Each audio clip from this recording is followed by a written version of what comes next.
Guess I'll just tap it a little bit, maybe? Damn it.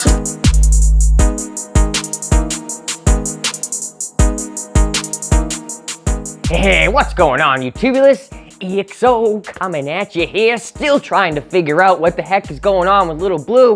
We had some car shaking problems, probably because of our big sound system laying down all the parts, but you guys, you helped so much with all the suggestions about what the problem could be. You guys knew exactly what it was, and it ended up being the rotors, among other things. But in this video, we're gonna hop outside, take off the tire, inspect what we can visually, show you guys what is looking very bad from living up in the Rust Belt. It's pretty embarrassing. So let's see if we can figure out this frickin' problem, get Little Blue back on the road, because once we dived into just looking at the rotors, some other stuff popped up in the meantime. So let's hop out in the driveway and get busy.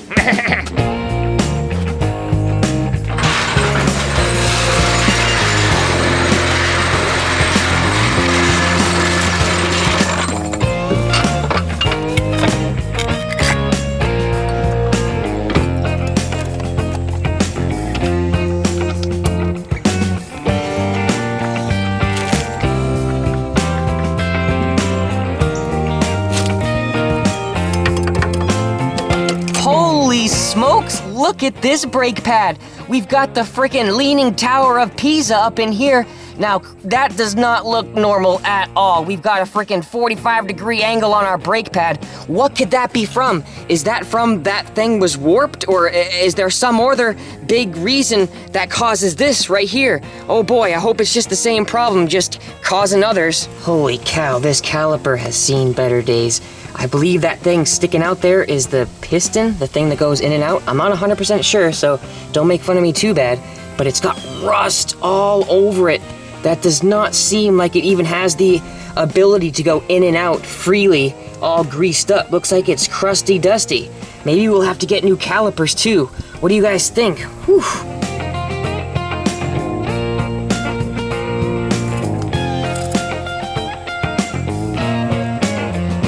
And holy smokes, look, there's just like tons of big chunks of debris falling off. And I just noticed that inside the rotor itself, there's a bunch of debris collecting as well. Now, correct me if I'm wrong, but isn't there supposed to be some sort of ventilation taking place in here?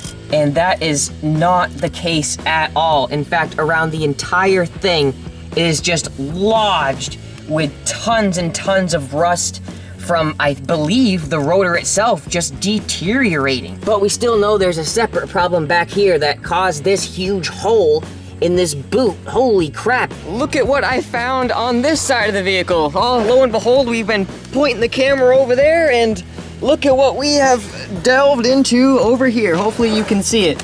But the CV boot on this side is even worse. Holy crap. And evidently, it's not even worth just replacing that boot. I can get the whole part for 45 bucks, the whole axle, which extends up right there with the other end of the rubber boot. So I'm gonna replace that whole big thing. But look at this chunky monkey flying debris of just tons and tons of lubrication just slewn about. You can see up there, it's all friggin' splooged around. Oh yeah, this thing was friggin' gushing. It was also suggested that I replace these rubber hoses for the brake lines and upgrade to steel braided. Apparently that gives more stopping power.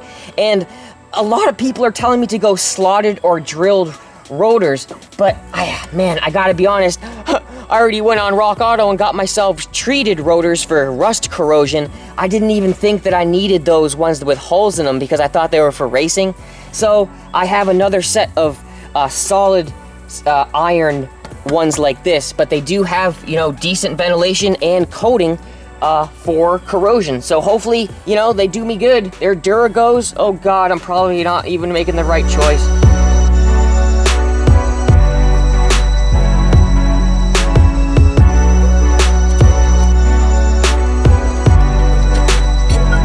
As you can see, we were able to compress this little piston in all the way, so maybe it still is functioning and just the outside of it is really rusty like that.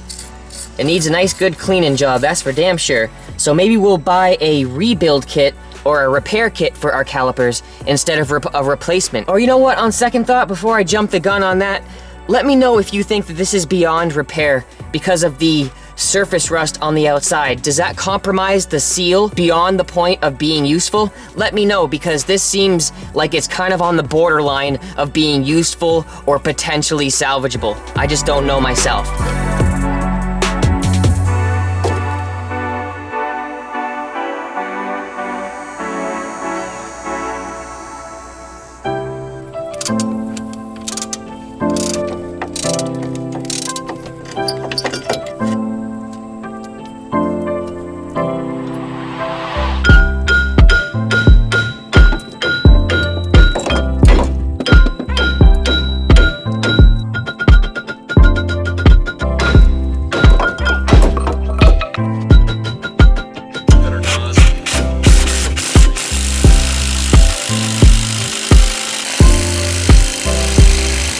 Holy crap, you guys. I am feeling so damn frustrated right now. I have spent the last 2.5 hours trying to remove this rotor. I've tried the big sledge, the little sledge, even though I probably shouldn't be pounding on it as hard as I am in the first place. It's just not coming off. So I don't know what to do. I'm gonna probably head down to Harbor Freight, because the videos that I did watch had this little tool that sits right on the edge of this and does something hydraulically and pulls it off that way. So I just gotta freaking swallow my pride. I can't do it with the brute force, so we're gonna have to work smarter, not harder. This thing is giving us a run for our money. Goodness gracious.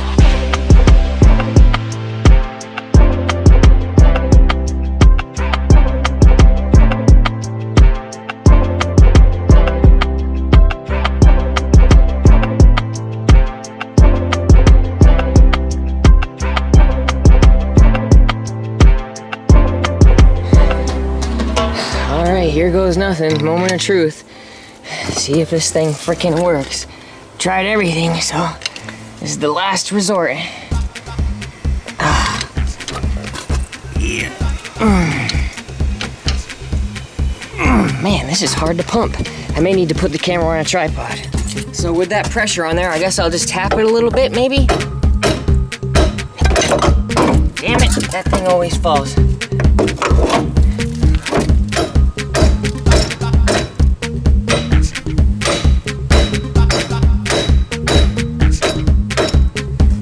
Oh man, this is really killing me here. I don't think this thing is working, or it's on there just too tight. All right, so tell me if this is normal. Look at what I'm doing. I don't know if I've maxed out the strength of this jack, but watch what's going on. So I just keep pumping and pumping. Look, pump, and then pump, and then pump, and pump. It's not, that little extension isn't going out any further. So, it looks like the 10,000 pounds wasn't enough. So I guess I'll have to spend the $100, but I'm not even gonna waste that money. My friend said he could do it for like $100. That's less than the cost of the tool. So I'm just gonna get rid of this. This thing doesn't even work. Look at this. I keep on pumping, it doesn't even jack out. Look, that thing's still in the same position. So this thing is obviously not strong enough. Oh well, you win some, you lose some. But we're gonna get this thing situated, for sure.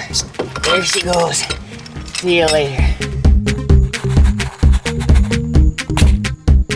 Holy freaking rust bucket. I feel ashamed just looking at this, smashing away at those rotors. People are probably looking at me like, falling off with 5 pounds of rust and a little paper plate. I bought it for like $1,000 from a friend up in Maine, right next to the ocean. It was already basically falling apart, and we put a sound system in it that was designed to blow it apart. So I feel absolutely no shame right here. So what we're gonna do is go down to Will. I know that I can trust him with having my sound system in there because I reinstalled my subs. So today we're gonna get it towed to the garage one more time with the brakes freaking dangling, and the list is quite extensive. Left and right wheel bearings, left and right CV shaft. Thank you all the people who commented and let me know that that's what I needed. Both of those were suggestions. The calipers, rotors, brake pads and brake hoses, added an extra JY 80 amp hour battery, and some fresh frickin' recones. So by the time I got it back, I was feeling so damn happy it felt like a Cadillac. All right, we are here. There's little Blue. Take a look at her. We are at the place. The guy did it literally in one day. We got her towed over. The brakes were dangling this morning, and now she's in good shape. No more rust. You can see real metal right there instead of a freaking New England special. Holy Cadillac Jack, take a look at me riding over here like a Cadillac. This is awesome, guys. It feels smooth. Even when I just tap on the brakes, it's responsive and not spongy. 10 times different than what it was when I dropped it off. Plus, I'm glad that I bit the bullet and let our buddy take matters into his own hands, professional hands at that. It was, a little hiccup in the beginning, but we got the job done. And take a look at little Blue in the garage now. A nice crisp shot at the insides. And I'll give you one little quick preview. Unfortunately, my camera broke, so we have to do some cell phone previews here. But check this out, guys. Bam! We've got some awesome LEDs. Even the trunk has a little bit of something special, but we'll save that for the next video. Just wanted to end this video off right because little Blue is officially back in action. So once again, thank you to all the people who took the time to leave a comment on that previous video where I needed help. You guys saved the frickin' day, and by the looks of it, we're gonna be slamming bass for you guys in the next video. So slap a big old thumbs up. Thanks for watching the video, supporting the channel, and I will see you on the next one. This is EXO signing out.